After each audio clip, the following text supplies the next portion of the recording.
time to get this out of the way. I think I said this would be done last Saturday. Ever since I sort of departed my job in early June, most weeks have been, fairly open. But things are starting to get busier as I'm working on a number of things. Talk about that another time. So top 10. I will say I listened to a lot of Elliott Smith 2 days ago, and XO should have been in this top 25. I love that record. It's my favorite Elliott Smith record. Came out in, I think, 98.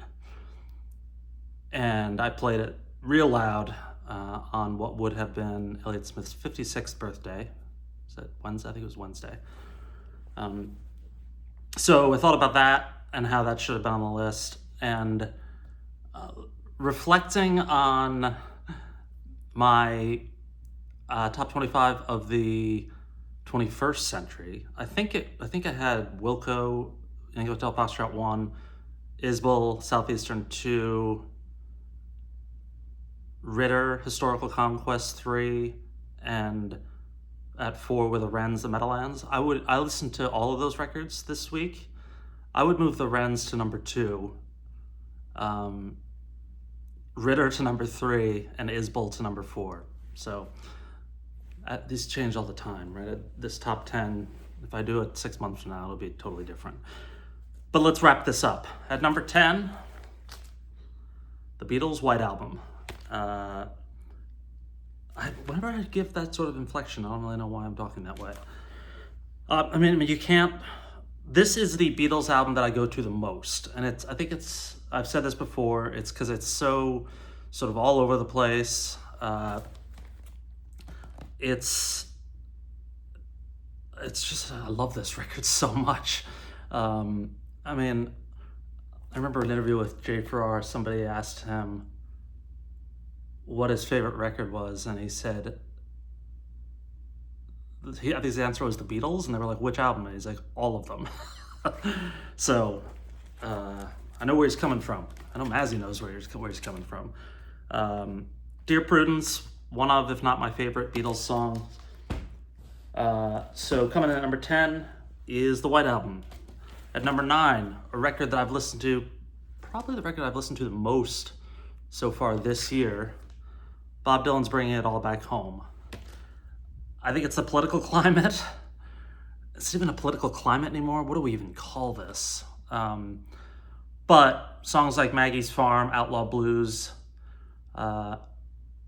Tambourine Man, It's All Right Ma, It's All Over Now, Baby Blue. Talk about two incredible songs to close a record. She Belongs to Me is gorgeous. I love this record so much. I think if the question that I just referenced was asked of me about Bob Dylan, I would probably say any of them, or any of them in the 60s. So, Bring It All Back Home, number 9. Number 8, Let It Bleed by the Rolling Stones. This will come as no surprise. I talk about this record all the time. It's definitely my favorite Stones record. And the classics here, Beatles, Dylan. Next one's going to be another classic. And the Stones. When I really just want to hear a classic rock and roll record, I put on Let It Bleed and just play it loud. Number 6, record I talk about all the time, Neil Young's On the Beach. I should mention, this will be in the title, but this is the top 10 of the 20th century, not all time. So Neil Young's On the Beach, a record that Lane talked about all the time, as does one of Lane's closest friends, and now one of my closest friends, Mark. We both talk about it, or he talks about it all the time as well. I mean, Revolution Blues, For the Turnstiles, Vampire Blues, Ambulance Blues, a lot of blues. On the Beach, an absolute classic. Number 5, Nick Drake's Pink Moon. Any one of these records could be number 1. And any Nick Drake record could be in this top 10. I talk about it all the time. He had 3 records, Pink Moon, Brighter Later, and 5 Leaves Left. They're all 5 stars. They're all 10 out of 10. But if I had to pick one, I think it would be Pink Moon. So coming in at number 4 in the top 5 now. Number 5 is Pink Moon. Number 4 is Big Star's Third. This, when I first got into Big Star, I also learned about Big Star from Lane, so he's getting a lot of credit in these top few. I knew number 1 record in Radio City.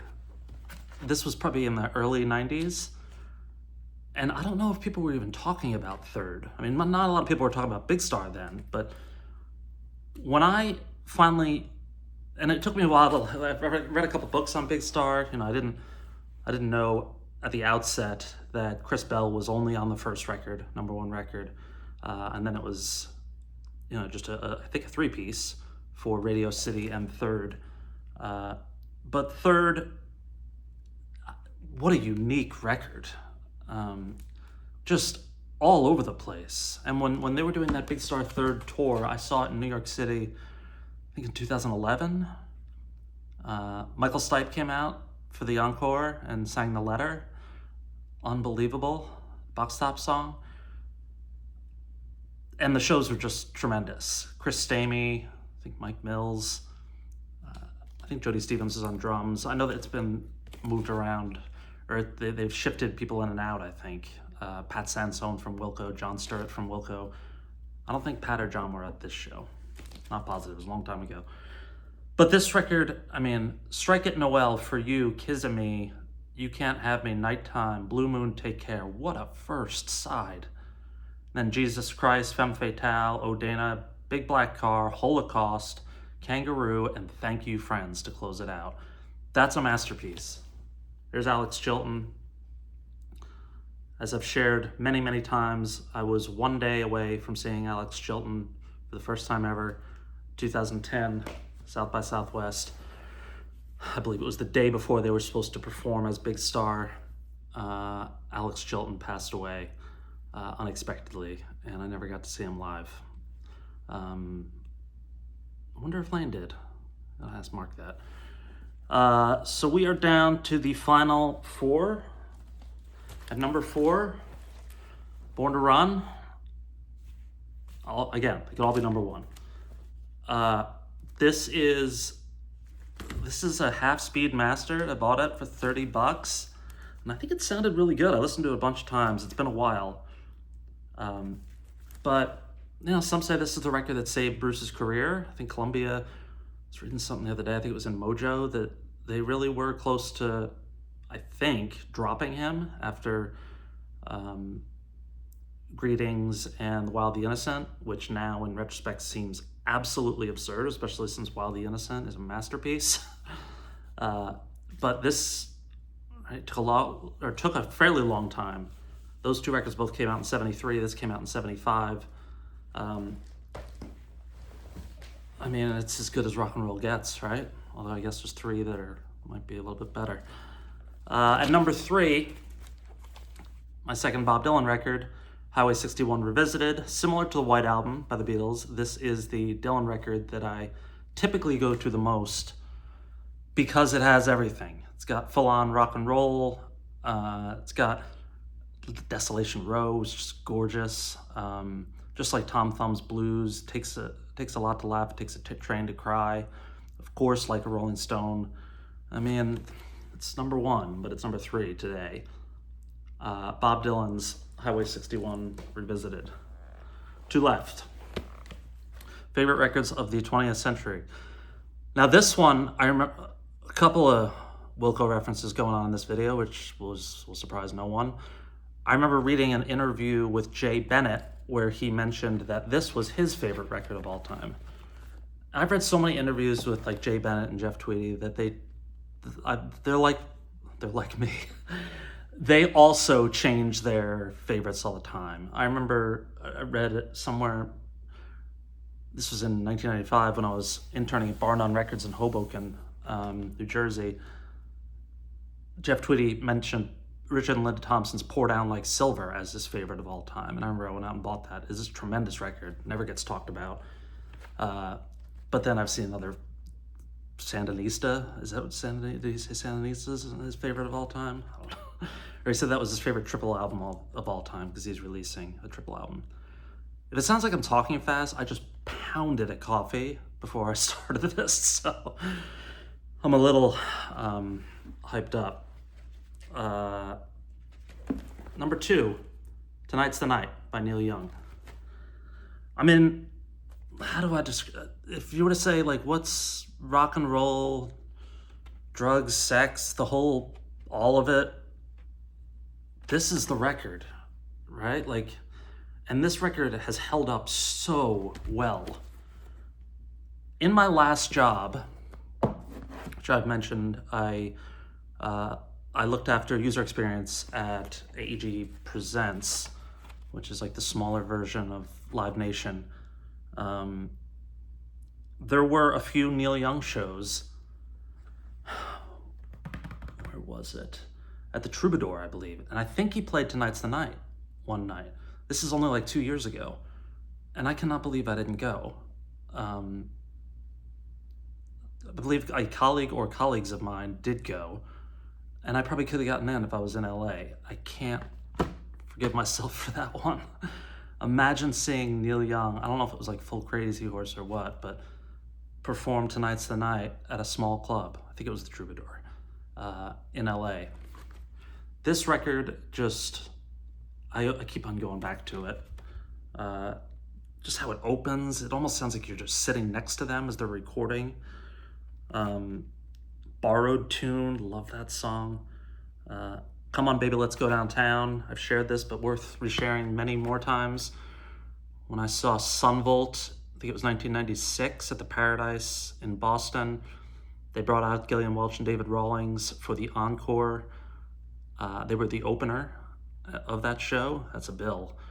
And they did Come On Baby Let's Go Downtown. What I would do to have a copy, somebody's probably got a copy of that somewhere. It was unbelievable. Number 2, Tonight's the Night. Anybody who knows me is gonna have no problem guessing number 1. I played it the day that I put this list together while driving, and I was like, yep, this is still it. Record that it's probably one of the most important records in my life. Taught me, the lyrics taught me so much, the sound, the spirit, the sort of drive of this record. To me, there's nothing like it. 1978's Darkness on the Edge of Town by Bruce Springsteen. This is a still sealed, the coffee Mountain is really strong coffee.